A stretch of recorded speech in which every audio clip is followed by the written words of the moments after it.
जय हिंद मेरे प्यारे दोस्तों, हमारे इस चैनल नेक्स्ट टाइम में आपका स्वागत है। देखिए, institute of banking personal selection IBPS के द्वारा यहाँ पर एग्जाम करवाया जाता है बैंक का। ठीक है, यहाँ पर प्रोबेशनरी ऑफिसर्स PO के लिए और मैनेजमेंट ट्रेनिस के लिए यहाँ पर वैकेंसीज अपडेट किया गया IBPS के द्वारा। कब? 1 जुलाई 2025 को। पूरा इन्फॉर्मेशन देख लेंगे इसके अंतर्गत पर। आपके फॉर्म फिल करने के लिए क्या इंपॉर्टेंट पॉइंटें होती हैं शॉर्ट रूप से देख लेंगे। बनी रहेगा इसके अंतर्गत पर। यदि आप नए हैं, यदि आपके द्वारा हमारे इस चैनल नेक्स्ट टाइम को सब्सक्राइब नहीं किया तो सब्सक्राइब कीजिए, बेल आइकन को प्रेस कीजिए, ताकि जो भी कंटेंट, जो भी इन्फॉर्मेशन हमारे द्वारा आपके लिए प्रोवाइड किया जाता है तो उसका नोटिफिकेशन आपके पास समय पर अवेलेबल हो जाएगा। किसके लिए? प्रोबेशनरी ऑफिसर कहा जाता है, जिसको शॉर्ट में क्या कहा जाता है? PO, बैंक PO कहते हैं ना। PO का फुल फॉर्म क्या हो गया? प्रोबेशनरी ऑफिसर और मैनेजमेंट ट्रेनिस के लिए। आगे बढ़ते हैं उसके बाद में। जैसे कि यहाँ पर क्या दिया गया है, इंपोर्टेंट डेट काफ़ी इंपोर्टेंट हो जाता है।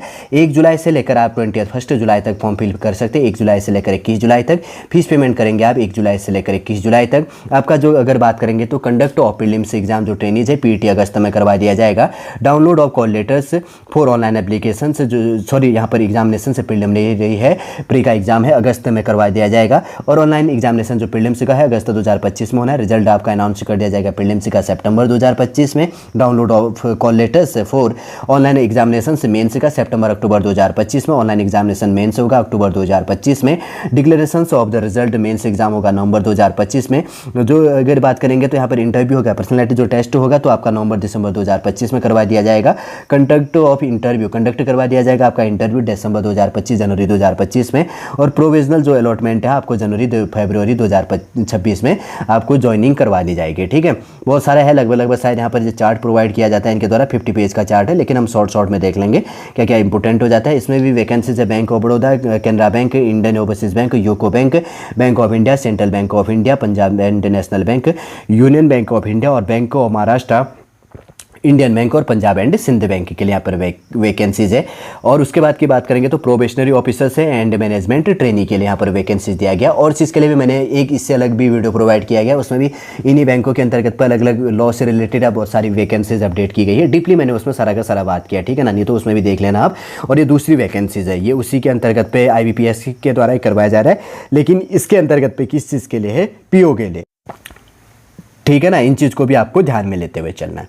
आगे बढ़ते हैं इसमें। जैसे कि यहाँ पर भी यही चीज़ होता है कि बैंक के अंतर्गत पर citizen of India, subject of Nepal, subject of Bhutan, टिबेटी refugee who came over to India before 1 January 1962 with the intention of permanently settle in India वो एलिजिबल होगा। A person of Indian origin who has migrate from Pakistan, Burma, Sri Lanka, eastern Africa country of Kenya, Uganda, the United Republic of Tanzania, formally से Tanganyika and Zanzibar, Zambia, Malawi, Zaire, Ethiopia and Vietnam with the intention of permanently settle in India, वही इसके अंतर्गत पे eligible होगा। ठीक है, अब उसके बाद की बात करेंगे तो एज लिमिट की बात करेंगे, कौन कौन एलिजिबल होगा इसकी बात कही गई है। 1 जुलाई 2025 के अंतर्गत पर आपका कम से कम 20 साल, मैक्सिमम कितनी होनी चाहिए? 30 साल और मिनिमम 20 साल होनी चाहिए। आपका डेट ऑफ बर्थ 2/7/1995 से लेकर 1/7/2005 के बीच में होना चाहिए, न इससे पहले न इससे बाद होना चाहिए। जनरल कैटेगरी के लिए, शेड्यूल कास्ट शेड्यूल टाइप के लिए 5 साल में इसमें छूट मिलेगी, 35 साल हो गया। Other backward class non creamy layer के अंतर्गत 3 साल 33 साल हो गया। पर्सन्स विद बेंचमार्क डिसेबिलिटी 10 साल 40 साल हो गया। 4th नंबर है access service and command officers including emergency commissioned officers, eco short service commissioned officer से SSCO एटसेट्रा। इसके अंतर्गत पर सारा का सारा जो चीज़ आता है उसके लिए क्या हो जाता है? डिसेबिलिटी, फिजिकल डिसेबिलिटी एटसेट्रा रखा गया इसके अंतर्गत पे, तो उसके लिए 5 साल 35 एज लिमिट यहाँ पर हो जाता है। ठीक है, आगे बढ़ते हैं। उसके बाद में बहुत सारे यहाँ पे दिव्यांग की कैटेगरी या जो चीज़ें उनसे रिलेटेड दिया जाता है। अगर आपको ऑफिशियल देखना है तो IBPS के ऑफिशियल वेबसाइट पर जाके आप देख सकते हैं। हम उतनी पॉइंटों को देखेंगे जो आपके फॉर्म फिल करने के लिए अभी जानने के लिए इंपॉर्टेंट हो जाता है। ठीक है, आगे बढ़ेंगे। उसके बाद में लगभग क्या चीज़ है, ये हिस्ट्री से रिलेटेड ये चीज़ दिया गया। एक चीज़ देखो, फॉर्म फीस की बात करेंगे तो normal schedule caste schedule type PWBD के लिए 175 रुपये फॉर्म फीस है। ऑल अदर कैटेगरी के लिए यहाँ पर 850 रुपये यहाँ पर फॉर्म फीस पे करना है। फिर उसके बाद में प्रीलिम्स का जैसे बात करेंगे तो यहाँ पर क्या होगा, आपका सिलेबस के अंतर्गत पे क्या क्या चीज़ें होती हैं।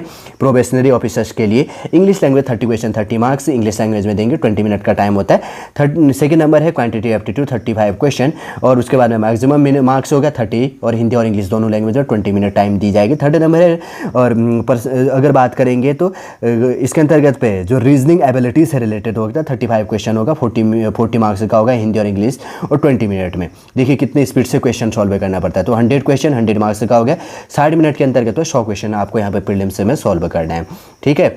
और उसके बाद में यहाँ पर बात करेंगे तो मेंस के अंतर्गत पे जब आपका प्रीलिम्स से क्वालिफाई हो जाएगा तो उसके बाद मेंस होता है।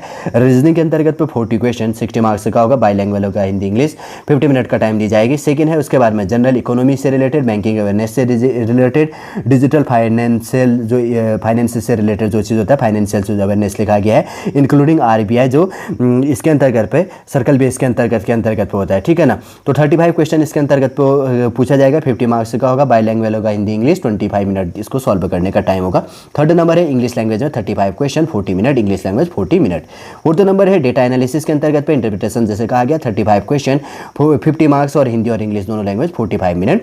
फिर उसके बाद में टोटल अगर बात करेंगे number of question 145, maximum marks है यहाँ पर 200।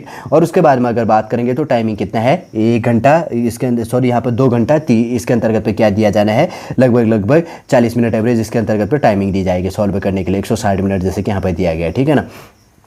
उसके बाद डिस्क्रिप्टिव जो पेपर होगा आपका ऐसे एंड कम्प्रीहेंशन से रिलेटेड, तो 2 क्वेश्चन इसके अंतर्गत पे होगा, 25 मार्क्स का होगा, या तो एक क्वेश्चन 10 नंबर का, एक 15 नंबर का जो भी होता है। इंग्लिश लैंग्वेज में आपका ये चीज़ होगा ऐसे लिखना और कम्प्रीहेंशन, ठीक। 30 मिनट आपको 30 मिनट इसको सॉल्व करने का, मतलब 15-15 मिनट के अंतर्गत पर आपको सॉल्व करनी है। आपको ये चीज़ आपको ध्यान में रख लेना है, ठीक। और प्रीलिम्स और मेंस के अंतर्गत पर भी हमने सिलेबस पूरा का पूरा देख लिया है। पीओ के लिए, बैंक पीओ के अंतर्गत पे क्या चीज़ें होती है, अब आपको आगे कहीं देखने की आवश्यकता नहीं है, बस सिलेबस आप डीपली देख सकते हैं कि कौन कौन से टॉपिक है बैंक के अंतर्गत पे इंक्लूड होती है। गूगल क्रोम यूट्यूब में देख लेना कि IBPS पीओ के लिए आपका क्या सिलेबस रहता है, ठीक है। लेकिन मैंने बता दिया प्रीलिम्स में कौन कौन से सिलेबस है, मेंस में कितनी क्वेश्चन है पूछी जाती है, कितना टाइम आपको सॉल्व करने के लिए दिया जाता है, वही यहाँ पर दिया गया है। हाउ टू अप्लाई की बात करेंगे तो सारा का सारा दिया गया है कि कैसे आपको अप्लाई करनी है, फॉर्म फीस क्या होगा, क्या चीज़ें हैं क्या नहीं करके। लेकिन जो इंपॉर्टेंट पॉइंट है तो पहले डिस्कस कर दिए, इसलिए मैं अब ये बार बार यहाँ पर प्रोवाइड नहीं कर रहा हूँ, इसलिए थोड़ा सा यहाँ पर बढ़ाया भी गया है, ठीक है। मैं एक चीज़ कहता हूँ कि इसके अंतर्गत तो कुछ चीज़ें कम होनी चाहिए, डायरेक्ट प्रोवाइड कर देनी चाहिए कि किसके अंतर्गत पे क्या चीज़ है। देखो अब यहाँ पर वैकेंसीज जो है ना टोटल कितनी है, यहाँ पर टोटल पोस्ट हैं 5208 पोस्ट दी गई। एक बार मैं ऊपर स्क्रॉल कर देता हूँ, देखो अब यहाँ पर देख लेते हैं कितनी दी गई है। यहाँ पर 5208 पोस्टें दी गई है, जिसके अंतर्गत पे बैंक ऑफ बड़ौदा के अंतर्गत पे यहाँ पर 1000 पोस्टें हैं, और उसके बाद में बैंक ऑफ इंडिया के अंतर्गत पे 700 पोस्टें हैं, बैंक ऑफ महाराष्ट्र में 1000 पोस्टें हैं, कैनरा बैंक में 1000 पोस्टें हैं, और उसके बाद में 5 नंबर है सेंट्रल बैंक ऑफ इंडिया में 500 पोस्टें हैं। इंडियन बैंक के अंतर्गत पर अभी हायर नहीं किया गया, अभी वैकेंसी अपडेट हो जाएगा। 7 नंबर है इंडियन ओवरसीज बैंक के अंतर्गत पर 450 पोस्ट है। 8वें नंबर है पंजाब नेशनल बैंक के अंतर्गत पर 200 पोस्ट है, और 9 नंबर है पंजाब एंड सिंध बैंक के अंतर्गत पर 358 पोस्ट है, और उसके बाद में यहाँ पर यूको बैंक के अंतर्गत पर अभी रजिस्टर्ड नहीं है। और 11 नंबर है यूनियन बैंक ऑफ इंडिया के अंतर्गत पर भी अभी वैकेंसीज अपडेट होने वाले। टोटल 5208 पोस्ट है। शेड्यूल कास्ट में 782 पोस्ट हैं, शेड्यूल ट्राइब में 365, और उसके बाद में ओबीसी के अंतर्गत पे 1337 पोस्टें दी गई है 1375, और इसके बाद में ईडब्ल्यूएस के अंतर्गत 520, और अनरिजर्व कैटेगरी के अंतर्गत पे 2204 पोस्टें टोटल दी गई है। पीडब्ल्यूबीडी कैटेगरी के अंतर्गत पे एचआई के लिए 64, ओसी के लिए 52, वीआई के लिए 54, उसके बाद में आईडी कैटेगरी के अंतर्गत पे 61 पोस्टें इसके अंतर्गत पे दी गई। एनआर का मतलब है नॉट रिपोर्टेड, आने वाले समय में इसके अंतर्गत पे वैकेंसीज रिपोर्ट कर दी जाएगी। और एग्जाम सेंटर दिया गया प्रीलिम्स और मेंस का, और यूटी के अंतर्गत पे और एनसीआर के अंतर्गत पे। आप जहां पर भी रहते हैं तो आप सावधानीपूर्वक देख लीजिएगा, नहीं तो उसमें हाईलाइट हो जाएगा, ठीक है, जब आप फॉर्म फिल करेंगे तो। बस इंस्ट्रक्शन दिया होगा, फोटो सिग्नेचर थंब से रिलेटेड कितनी केबी होना चाहिए, जैसे फोटो आपका 10 केबी से लेकर 20 केबी के बीच में, आपका लेफ्ट थंब होना चाहिए 20 केबी से लेकर 50 केबी के बीच में, और उसके बाद में हैंड राइटिंग जो डिक्लेरेशन है 50 केबी से लेकर 100 केबी के अंतर्गत पे। शायद सिग्नेचर भी इसके अंतर्गत पे इतना ही होगा, 10 केबी से लेकर 20 केबी के अंतर्गत पे, ठीक। ये बेसिक से चीज़ होती है। और सिग्नेचर लगभग फोटो आपका 10 केबी से 20 केबी, जो लेफ्ट थंब है उसका भी आपका 20 केबी से लेकर 50 केबी, और उसके बाद में हैंड राइटिंग जो डिक्लेरेशन होता है उसके अंतर्गत 50 केबी से लेकर 100 केबी के बीच में आपका होना चाहिए, ठीक है।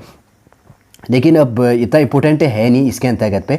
IBPS के अंतर्गत पर अगर बात करेंगे, यहाँ पर अलग अलग बैंकों के अंतर्गत पे, जैसे Bank of Baroda, Bank of India, और बैंक ऑफ महाराष्ट्र, और कैनरा बैंक, और Central bank of India, Indian bank और इंडियन ओवरसीज बैंक, और Punjab National Bank, Punjab and Sindh Bank, UCO Bank और यूनियन बैंक ऑफ इंडिया के अंतर्गत पे जो यहाँ पर बैंक PO के लिए प्रोबेशनरी ऑफिसर के लिए 5208 पोस्टों के लिए जो यहाँ पर वैकेंसीज अपडेट किया गया।